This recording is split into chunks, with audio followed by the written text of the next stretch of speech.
What do I have to do? I've got you covered. Just go with the flow. Aidan, I'm not really good at that. You're gonna be fine. Okay? Just follow my lead. You make it sound so simple when in reality it's... Greenlee, look at me. Trust me. You understand what you have to do, right? Yeah. I plead guilty. I fired my father. It killed him. It ripped his heart out. I hated every second of it. It's worse than these bars closing in on me. Later on, you will understand. When this all plays out, he's gonna be glad. When this all plays out, how hard is this gonna be? Can you handle this, Greenlee?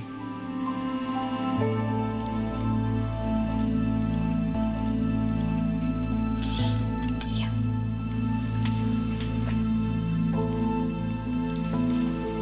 With you, I can handle anything.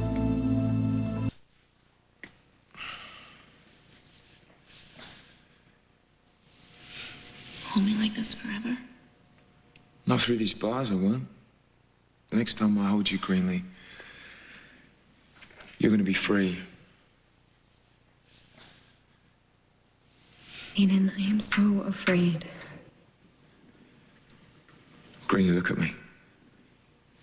Believe in me, okay? I'm not gonna let you down. When you leave that courtroom, it's not gonna be with a guard.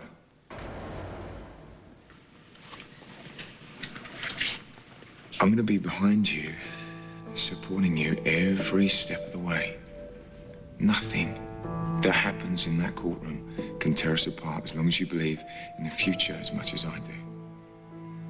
All right? No matter how scared you are, just believe that we're gonna be together again and that we're gonna have a life. The day that you're free, we're gonna celebrate with champagne and stout and make another elixir. So look beyond these bars and look beyond the arraignment and just imagine a light, a very big light. That's going to be the signal of all the good things to come. So focus on that light and know that it's going to get closer and closer with every tick of the clock.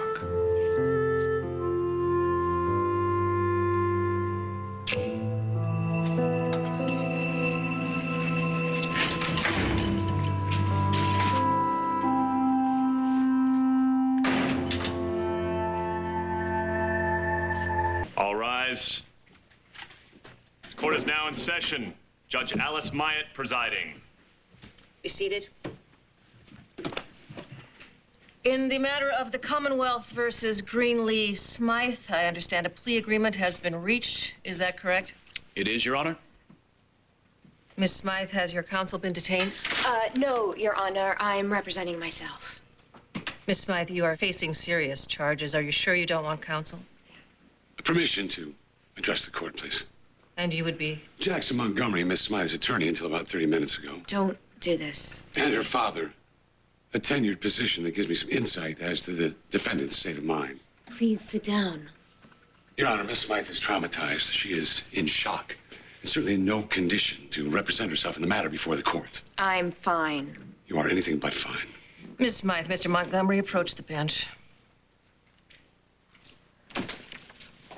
Your Honor, Miss Smythe represented herself in a guaranteed situation where...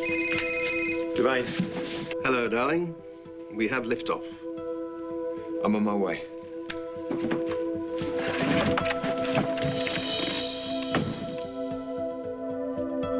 In the opinion of this court, the defendant appears to be in a rational state of mind, capable of comprehending and participating in these proceedings.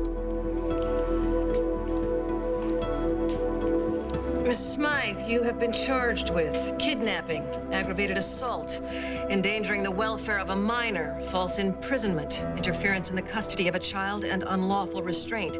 Do you understand these charges?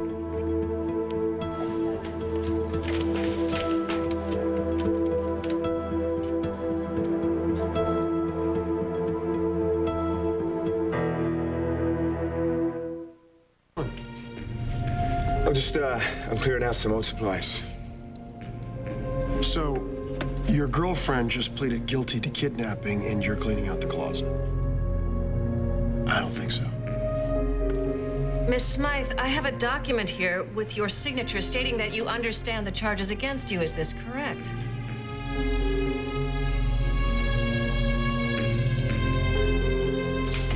Greenlee, please don't do this. Let me help you. Let's take a seat.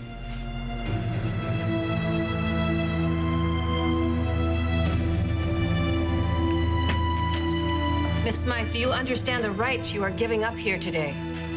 Yes, I do, Your Honor. I give up. I give up everything. The charges against you in this matter are extremely serious. And since you've elected to serve as your own counsel, they bear repeating. Kidnapping, Spike Lavery, aggravated assault against Kendall Hart Slater, endangering the welfare of a minor, false imprisonment, interference with the custody of a child, unlawful restraint. Do you fully understand the consequences of pleading guilty to each count of the indictment? Yes, Your Honor. Has anyone attempted to force you to plead guilty? No. So you will be entering your plea voluntarily, of your own free will? Yes. If the court accepts your plea, you will give up your right to a trial, as well as to any and all avenues of appeal. I'm aware of that. Very well.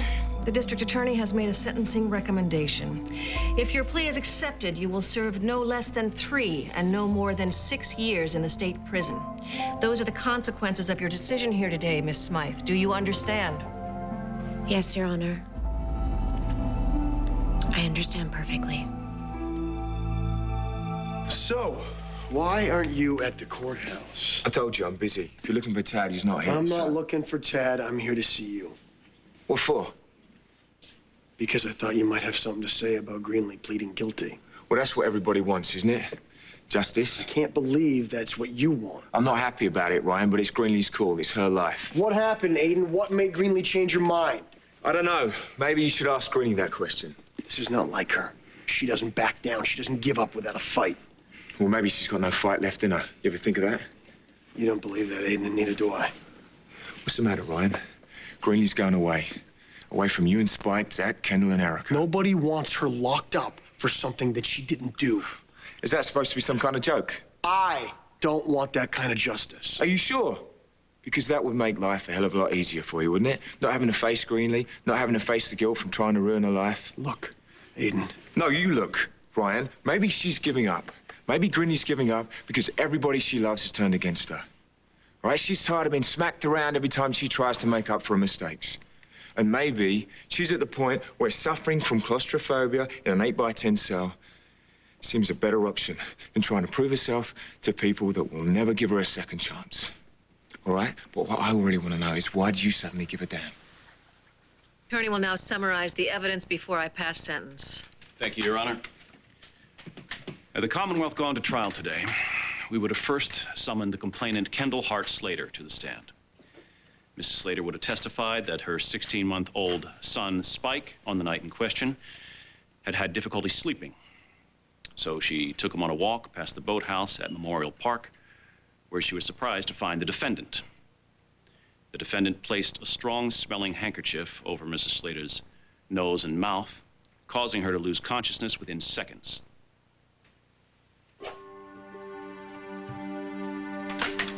It's gonna be okay. Quiet, please. Continue. The Commonwealth's next witness would have been Pine Valley Police Chief Derek Fry. Chief Fry would have testified that on the night in question, his station house received a 911 call from Mrs. Slater. Chief Fry and his officers proceeded immediately to the boathouse, where they found Mrs. Slater lying unconscious next to a handkerchief that had been soaked in chloroform, and the defendant holding Spike. Good enough. Chief Fry then would have told you that a search of the defendant's car turned up several items we would have introduced into evidence. A suitcase containing the defendant's clothing and clothing for the toddler.